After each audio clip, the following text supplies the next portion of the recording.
Hi, this is Emma, and Michaela, and you're listening to Sleeping in Park, where we talk about our trips and tips to visiting beautiful places. Follow along as we learn and share stories about our public lands and stops along the way. Welcome to episode 18. Yes. Part 3 of our Year in the Parks mini-series. Yes. We're glad you came back for more. Thank you for coming back, and we hope you enjoy. Yeah? In this episode, we're going to be talking about southwestern parks, and it goes all the way up into the Rocky Parks. So we finished off at the end of California. And Great Basin will kick us off. We love Great Basin. It was do. established as a national monument in 1922, expanded and designated as a national park in 1985. This park has the only glacier in Nevada known as Wheeler Peak Glacier, and Wheeler Peak is the second highest point in Nevada. And they also have the oldest trees in the world, bristlecone pines, as well as caves, Lehman Caves, and it is one of the best dark sky parks we've been to. Oh, yeah. 100%.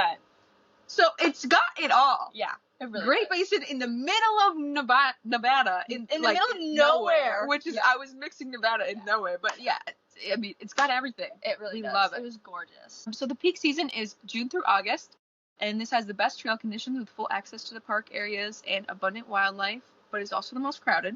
Which, we were there in June, and we did not really Feel the crowds. No. I think maybe it could be around like more holiday weekends, it could get crowded, but I mean, we got a camps. Yeah. I guess the campsites filled up right when they were released, but I suppose. I think you could do it in the summer, but we'll keep going. So the shoulder season is April through May. The shoulder season is April through May and September through October. With spring, you have wildlife and wildflowers, but you can expect road closures, wet trails, and potential for avalanche danger, actually. And then in the fall, you'll have cooler temps, fewer crowds, beautiful trees, and extra dark skies with the Astronomy Festival in September, actually. And because did you know that you get like darker skies like September, October, November, in the winter, going into the winter? But weather can change suddenly. And their off-season is November through March, where winter activities and Lehman Cave tours are still available, but services are limited. And so I think our preference would be September. Yeah. One, if there are crowds in the summer, you'd miss them. Yeah. You'd be able to hike up to Wheeler Peak Glacier if you wanted, do Lehman Cave tours still. Excellent dark sky park. Oh my gosh, yeah. And I'd say the do not miss at this park would be the Scenic Drive, which takes you up to the top of Wheeler Peak, or like up as far as the road goes. There. Yeah. Or you also have to see the bristlecone pines. Yeah. You have to. You have I to. think so. I agree. Yeah. Okay. All right. Our next park is Arches, which was established as a national monument in 1929, then as a national park in 1971. It has over 2,000 naturally made stone arches and really unique geology because of a massive underground salt bed, which I thought was really interesting. Very interesting. Yeah. Their peak season is June to August. Their monsoon season is July to September, so be careful, look at the weather. Flash floods, rain, lightning strikes are not uncommon during that time. Avoid hiking in the afternoon when storms are most likely. And also temperatures often do exceed 100 degrees, so be prepared for that as well. Timed entry is usually required for certain parts of the park, so plan ahead.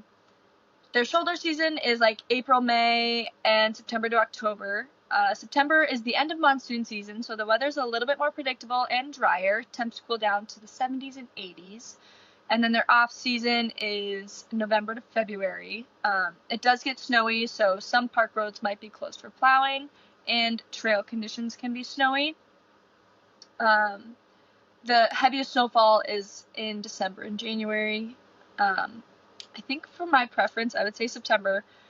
Animals are more active in the cooler months and during the cooler times of the day. Also, just I don't want to be there when it's 100 degrees. And then also just you're missing the crowds. Arches is a very popular park, so I would not want to go in the summer if we had a choice. Yeah, I think September would personally be mine. Yeah, that's a great time. And then one do not miss is hike to Delicate Arch. It's a moderate to strenuous 3-mile hike. If you're going in the summer during peak season, be sure to hike in the morning and with layers for sun protection. Thin layers for sun protection. Also, we did this hike with like Five Littles. My Yeah. parents did. I forgot because I forgot it was Delicate Arch we went to, and we managed. So I'm just saying, don't be discouraged, but also know your limits. So don't be dumb. Yes. So in case you feel like you're listening to this and we're talking at Mach speed. Oh yeah. We're just trying to. We only got through 25 parks in the first But episode. we also had all the beginning part. I know. But so we're just trying to make sure we cover this and it's not a 2-hour episode. So we're trying to limit ourselves to 90 seconds per park. Yeah. So bear with us. Yes, because there's a lot of parks. So I hope we do justice still. Yeah. We're trying. We're trying. But we also don't want to make you sit through an hour and a half long episode. So. Yeah. So Canyonlands was established as a national park in 1964 and was carved by the Colorado and Green Rivers into different districts. And the districts are not directly connected, so travel between them takes several hours by car, which is a good thing to know. And the park is sheer sandstone cliffs with deep canyons, beautiful rivers, and vistas. And their peak season is June through August, with very hot temps, often exceeding 100 degrees. And it is their peak season with largest crowds. So as we've discovered, just summer, usually busy. Yeah. Their shoulder season is April through May and September through October. And the spring is a very pleasant time, with temps between 60 to 80 in the day. And it is still a popular time, so expect crowds. And in the fall, there are mild temps, similar to spring, but still popular season. And some areas are very busy during school breaks. So basically this park is just pretty much busy. But their off season is November through March, and it is cold. So between 30 to 50 as the high and 0 to 20 as the low, with some roads closed due to snow, and it is the quietest time to visit. I think my preference would be fall. I feel like September, because school breaks, I feel like it's MEA, October, right? Yep. And fall's a great time to go. I agree. It's not too hot. Yeah. And the one do not miss, I think, would be Island in the Sky District and Needles District. Or the Mesa Arch and Grand Viewpoint, which is, so one of them is a hike and one of them is a viewpoint. And look at that! 90 seconds! Almost on the job! We're doing better. But one note before this, it doesn't pertain to this park, so it's fine that it's not in the 90 seconds. For all the Utah parks, they're all very busy most of the time. Just so you're aware. Yeah. They're popular parks, so. Yeah. All right, and then our next one is Capitol Reef. It became a national monument in 1937 and then a national park in 1971. The water pocket fold is what defines Capitol Reef National Park. It's 100-mile long, basically like a wrinkle in the Earth's crust is how it was described. And I was like, that's actually interesting. And it's home to historic orchards. They've got apples, apricots, cherries, peaches, pears, plums, and various nuts. So like, so many things. So stop at the orchard. Yes. Their peak season is March to June and September to October. We're getting smarter. Yeah, we are. It's ideal for hiking and backpacking, and summer is the busiest because it's the summertime, not because of better conditions. Basically, just because people have it off and not because... Well, that makes sense though. It's hard to pull those kids out of school and all the other things. Yeah. But this is part of their monsoon season, so be careful for flash floods. Their shoulder season is April to early June, and then September to November. Fall can have some early cold snaps and early season snow, and then spring has the blooming orchards and expect some rain in the springtime. And then their off season is pretty much just the winter months. The Gifford House store and museum closes, and the visitor center has shorter hours. It's got cold temperatures, icy, snowy road conditions. They do have backcountry skiing and snowshoeing, and off-roading is also available in the winter. My preference would be early June because even though it's like the beginning of the busy season, I would want to be able to go to the orchards. I was just going to ask, when is the best time to go for the orchards? So for cherries and apricots, June or July, peaches in August, and pears and apples in September and October still. Okay, well, so which fruit do you want? Well, so I think I would want like cherries, peaches.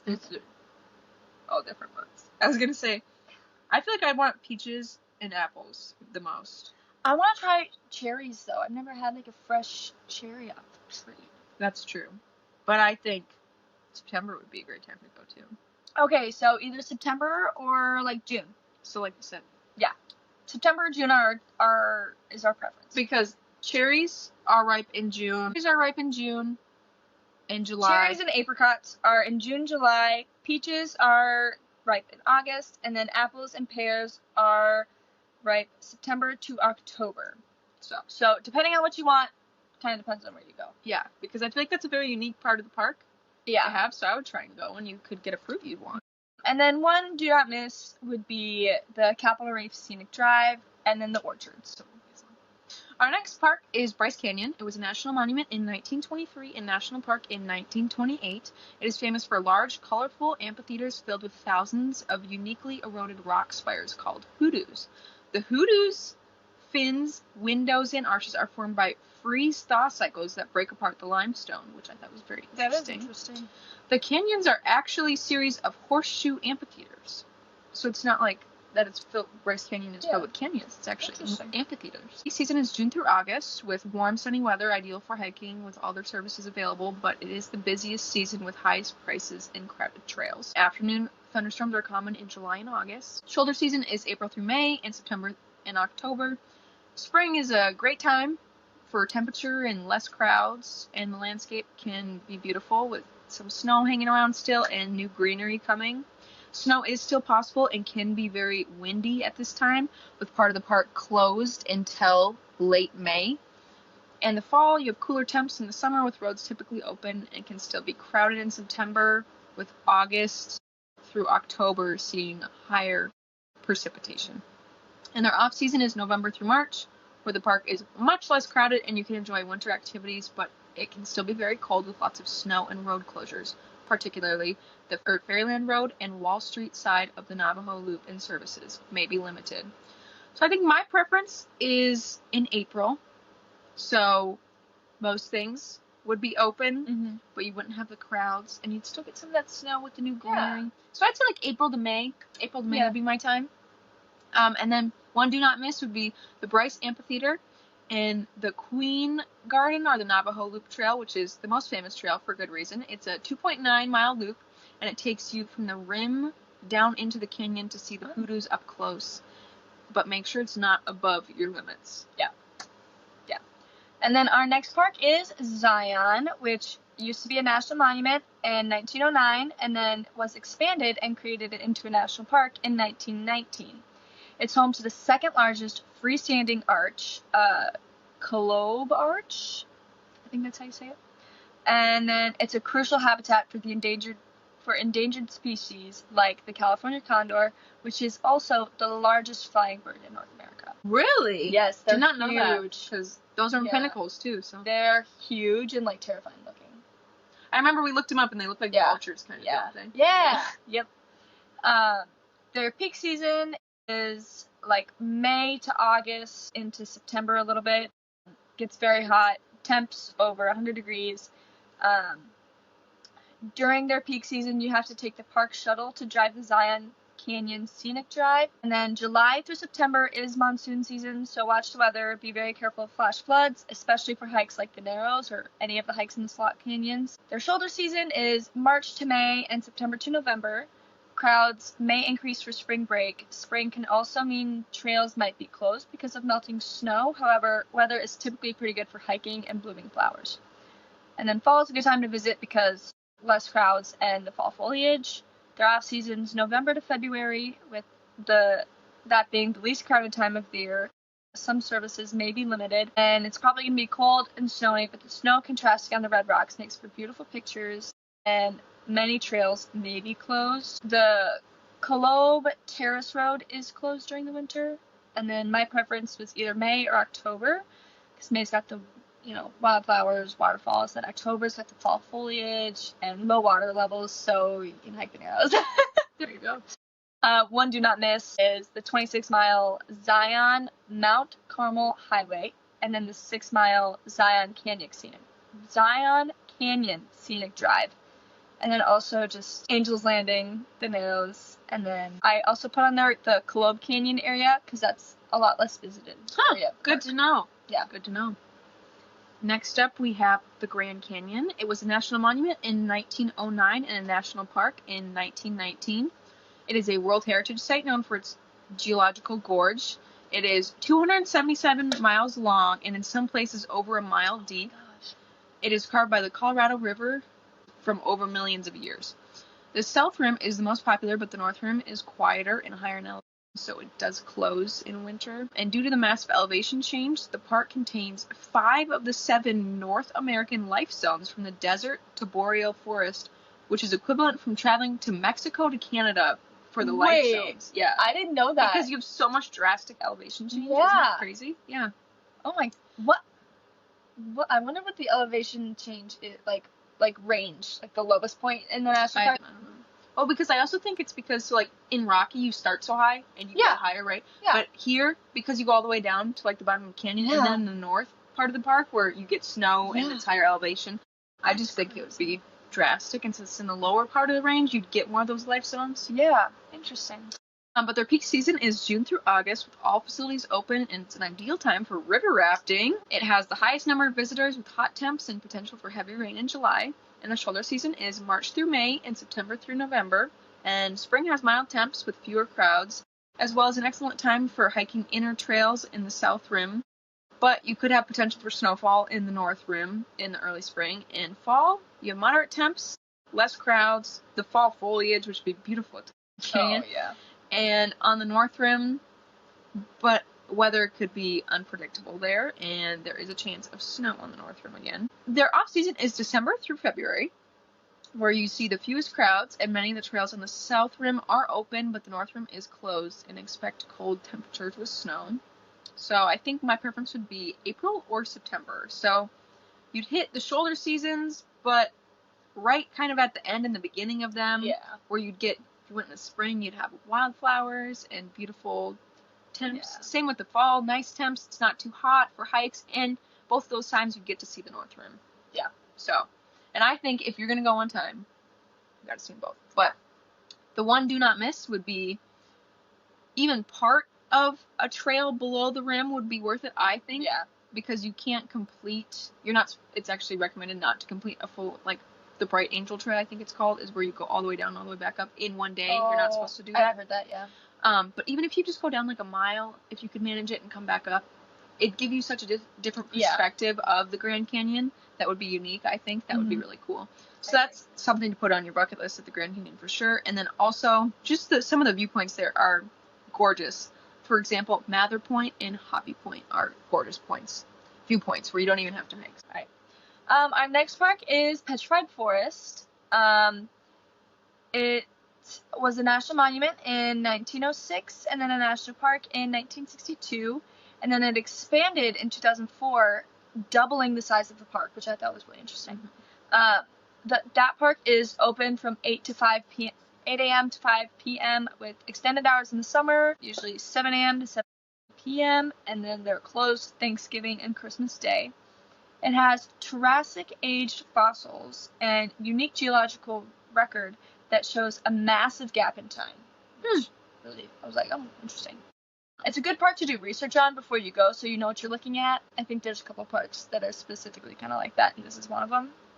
Their peak season is June to August, which is also monsoon season, risk of flash floods and afternoon storms. It gets very hot out, over 100 degrees, so be prepared for that. But it is a great park for stargazing, even in the summer. How do you stargaze if it's closed? You know, that's a good question. I don't know.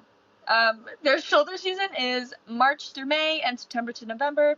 With spring, you've got wildflowers are blooming. And then also, like, the spring and fall is typically when people recommend to visit. And then in the fall, you've got mild and more predictable weather. With their off season is December to February, with potential snow, fewer crowds,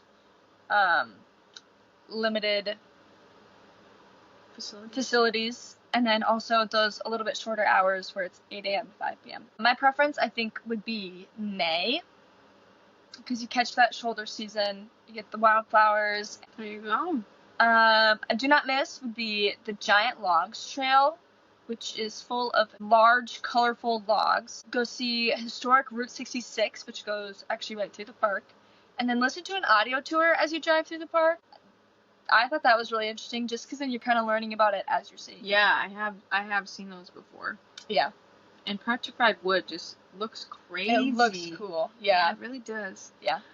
So our next park is Saguaro. It became a national monument in 1933 and a national park in 1994, and it is divided into 2 districts that preserve Sonoran Desert ecosystem, and it is most famous for the giant saguaro cactus. And it protects over 2 million saguaro cacti. Wow. Yeah.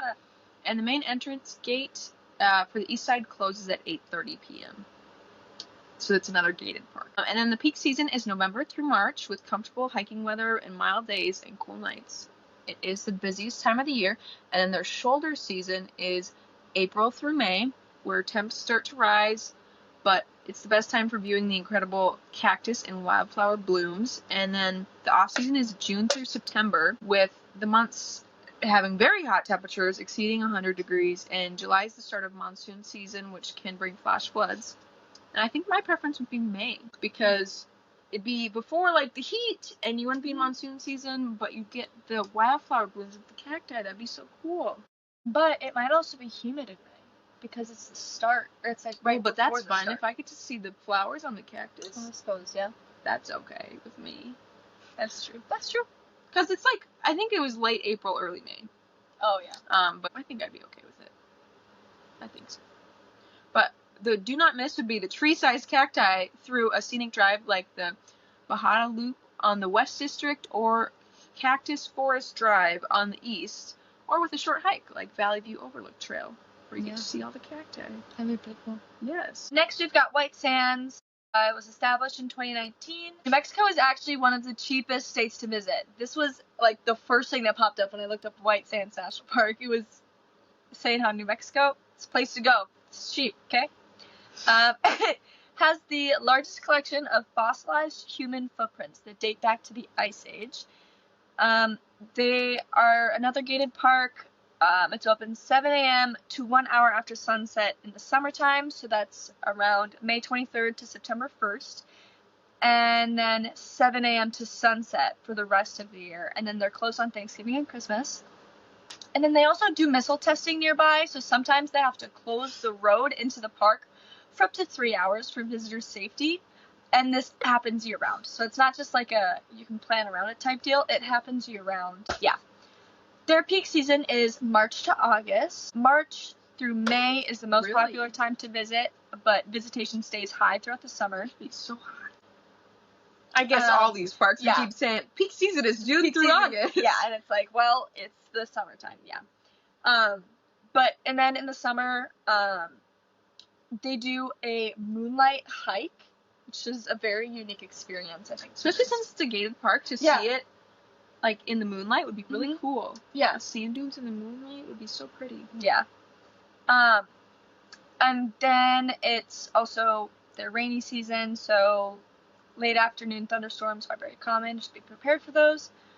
Their shoulder season is September to November, which can be windy, but it's got fewer visitors than in the spring. And then their off season is December to February, with the lowest amount of visitors and the best time for stargazing. My preference would be either September or March, but maybe more September, but also March because of the wildflowers. Also, could you stargaze if they close at sunset? So I think it has to be special. Oh, okay. Interesting. So that would make sense then. Yeah. So you have times when you can go stargazing. Yeah. So it's like a thing you have to go sign up for, and not something that just you can do any day willy-nilly. Yeah. It's good to know, though. Yeah. And then one do not miss would be dune sledding. You can also buy wax to make yourself go faster. Like, that's awesome. And then doing their like stargazing programs, like whenever they have them available, and then driving through the heart of a dune field, like that'd just be so cool. Yeah, just on the scenic drive. Be gorgeous. Yeah, because I've heard the sand there looks different than, it's not like normal sand. Yeah, it looks more like snow, I've heard. Yes. Yep. Yeah. And then our next park is Carlsbad Caverns. And We really are slacking on our timer. I gotta say, Very we're gonna get back in it. We're gonna get back in it. We're gonna lock it in. We're locking in. Yeah. Carlsbad Caverns. The area was initially protected under the Antiquities Act in 1906 as a national monument, but then it was Carlsbad Cave National Monument in 1923 and then a national park in 1930. So it was protected since 1906, and then a couple other things happened. Wow.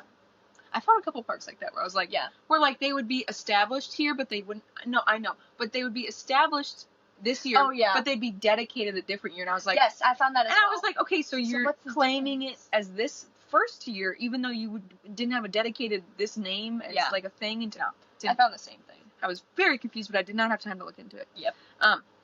It protects over 120 limestone caves that were formed by sulfuric and dissolving limestone. And summer, there is 200,000 to 500,000 bats that call it home, while in the spring and fall it can exceed 1 million bats passing through, and 17 species have been documented here, with the most popular being the Mexican free-tailed bats. It is 1 million? It is a World Heritage Site for its geological and ecological importance. I'm sorry, 1 million bats? So they don't call the place home. 1 million doesn't call it home. No, 200 to 500.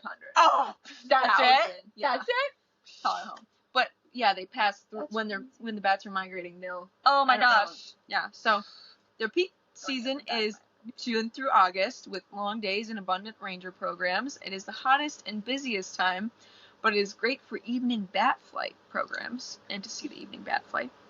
And the shoulder season is March through May and September through November. Spring has mild temps with blooming wildflowers, but visitation does pick up during spring break. And fall has fewer crowds and is an excellent time for seeing bat flights as well at sunset, but you can see more rain during this time. And their off-season is December through February, with very few visitors and potential for chilled temps above ground, but the cave is around the same temp all year, so that temperature is good.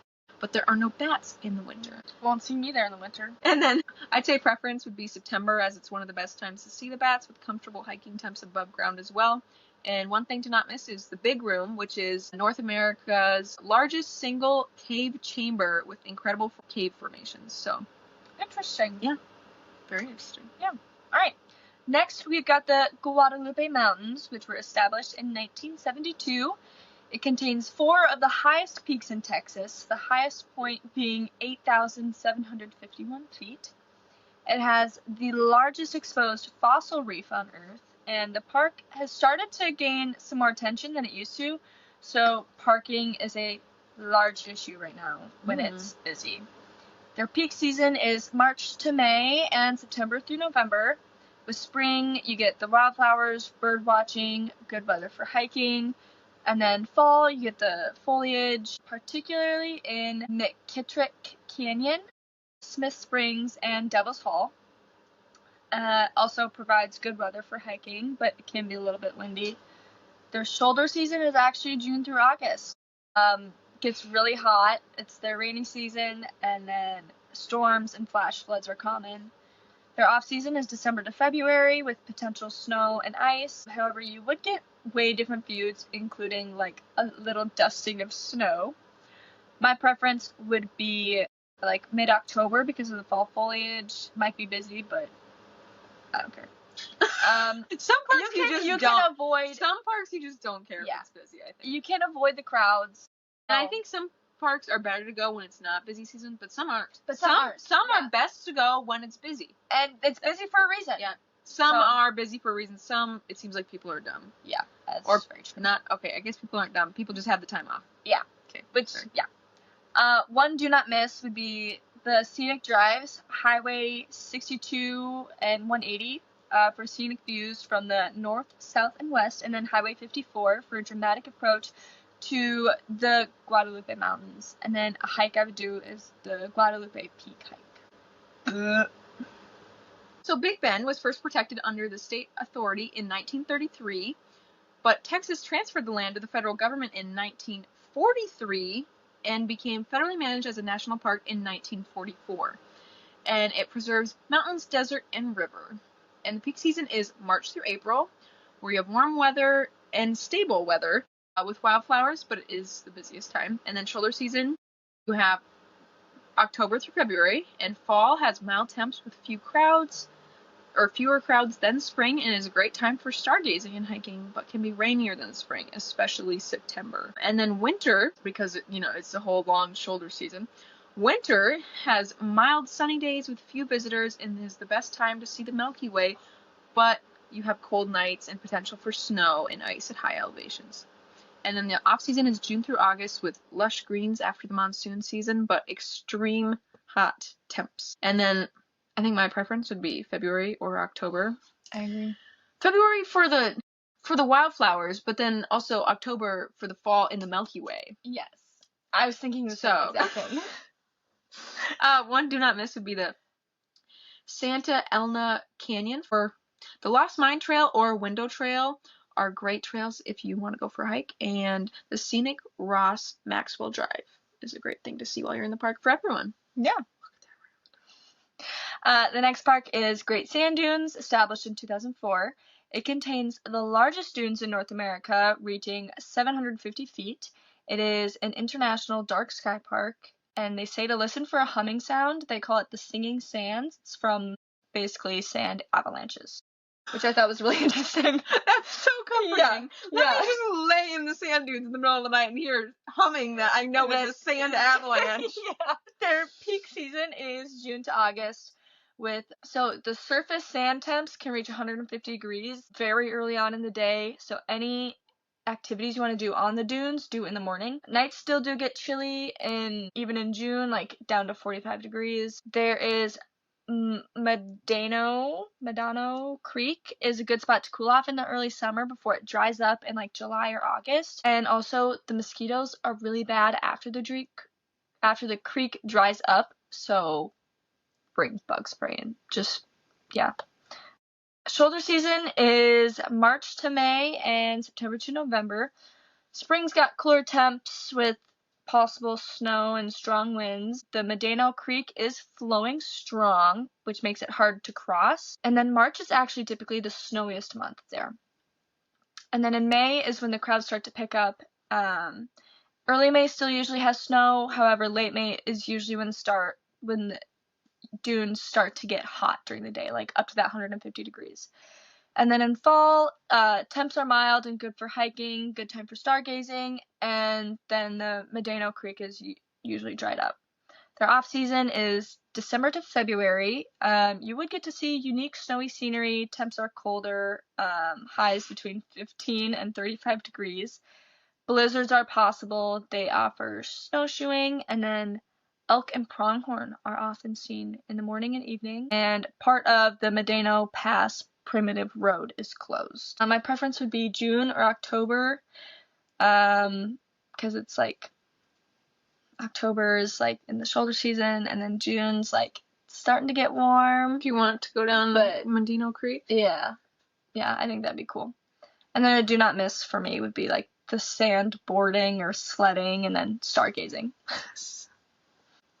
So Mesa Verde was established in 1906 as a national park, and it protects incredible cliff dwellings and mesa top sites of the ancestral Puebloan people who lived there from 550 to 1300 CE, showing their advanced building skills and culture, and it is a World Heritage Site. But the peak season is from June to August, and trails and tours are fully operational with warm, dry weather and lush scenery. You have peak crowds and hotter temps, as well as a chance of afternoon thunderstorms. And the shoulder season is April through May and September through October. In the spring, you'll have fewer visitors, but trails may still have snow, and the snow's working on melting. It's not all the way melted yet, but tours begin mid-May, so some areas are still closed. And you can't really do much in this park without a tour, just so you know. You can see the viewpoints, but you can't actually tour, like you can't visit any of the Puebloan sites. And then in the fall, you'll have cooler temps with fall colors and fewer crowds, but tours are running until late October. And the off season is November through March with snowshoeing and cross-country skiing available, and driving tours available as well, but most dwellings are only viewable from overlooks then. And then I think my preference would be September or May. I like the idea of the lush scenery with so I'm thinking, I know how busy Mesa Verde gets. Yeah. I feel like if you're going to go, you need to do tours. You need to do a tour, yeah. So I would try and pick a time where it's a little bit less popular, just so you have a better chance of getting the tours you want. Yeah. I agree. And then something not to miss would be the Cliff Palace, which is the most iconic and largest cliff dwelling with numerous ancestral Puebloan rooms that is only available via ranger-led tours. Interesting. All right. Oh my gosh, we're into the Rocky Mountains region. All right. First one for Rocky Mountains is Black Canyon of the Gunnison, which was established in 1999. It has some of the oldest exposed rock in the world at about 2 billion years old. Some areas of the canyon receive just over 30 minutes of sunlight per day. And then it also has a sister park in Serbia. Tara National Park is what it's called. I thought that was really interesting. Peak season is June to August. Temps stay around the 70s and 80s. Afternoon storms are common. And then all facilities are open and running. Shoulder season is April to May and September to October. Prepare for a range of weather, pretty much. This is also like their main climbing season, like the spring and fall is main climbing seasons. The South Rim Drive opens in late April and the North Rim Drive opens in mid-May. And then their off season is November to March. Temps can range from 20s and 40s and then into the negatives at night. The South Rim Drive is closed past Gunnison Point, and then the North Rim Drive is completely closed. They do offer cross-country skiing and snowshoeing. I think my preference would be September maybe, or even sometime during the summer. It wasn't a terribly busy park when we were there, but just for the milder temperatures, and there's not snow yet, but might get to see some fall foliage. And then I do not miss, I would say, do both scenic drives. Dragon Point hike. They do trout fishing at the bottom of the canyon. It's said to be very difficult to get down there, but that would be so cool. It would be. And then Rocky Mountain National Park. If you want to learn more, we dove into this in episode 11, but it was established in 1915. And it protects stunning high elevation landscapes with peaks over 14,000 feet and has the famous Trail Ridge Road that is the highest continuous paved road in the U.S. And their peak season is June through August, with warm days and open trails with wildflowers and full access to the Trail Ridge Road and peak crowds with afternoon thunderstorms likely. And the shoulder season is April through May and September through early October. The spring has smaller crowds with baby animals and lower elevation flowers with mild days, but muddy trails and higher elevations still have snow or ice with some facility closures. But in fall, you would have smaller crowds with the elk rut going on, which has some meadow closures as well as a chance of snow because you're pretty high up in elevation.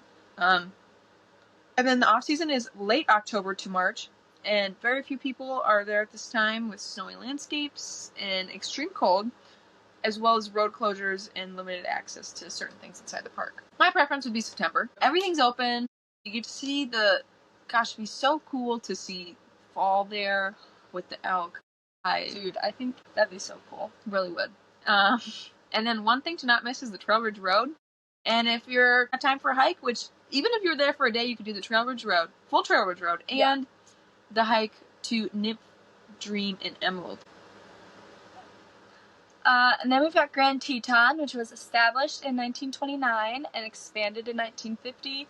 If you want to learn more about Grand Teton, we do have 2 episodes on it, episode 4 and 5, so go check those out. These are the best mountains you'll ever see in your entire life. No, you can't even compare it to anything. It is the youngest range in the Rockies. However, it has some of the oldest rocks dating back to about 2.7 billion years ago. And it has the only airport that's within national park boundaries, which is pretty cool. Their peak season is June through August with good weather, flowing waterfalls, beautiful wildflowers. Does get pretty busy, so there can be some competition for parking and camping, so get to where you're going pretty early. And then the shoulder season is May to June and September to October. Spring, you've got baby animals, blooming flowers, flowing waterfalls. However, it can be unpredictable when the roads will be open. Some people say spring is said the worst time to visit because trails tend to be messy and it's unpredictable between the weather and when roads will be opened, which I get, but I think it'd be really cool to see the baby animals. Yeah, honestly. And then the fall is said to have the best wildlife viewing. You get the fall foliage, and you can hear elk bugling during the rut, which would be so cool. Because the National Elk Refuge is right across the street. Their off-season is November to April. It gets very snowy, but they do have a lot of winter activities. However, all national park restaurants, lodges, and campgrounds are closed in the wintertime. The Teton Park Road is closed, but Highway 191/89/26 is plowed and still provides amazing views. It's just like the outside of the Teton Loop is open. It's that highway, isn't it? Yeah, no, you're right. And then they also offer sleigh rides at the National Elk Refuge, which I know isn't like in the park, but it's close enough. It basically is. My preference would be, If you're going one time. I wrote June or October or December. Okay, if you're going one If time. I'm going one time, October. I was going to say June or October would work.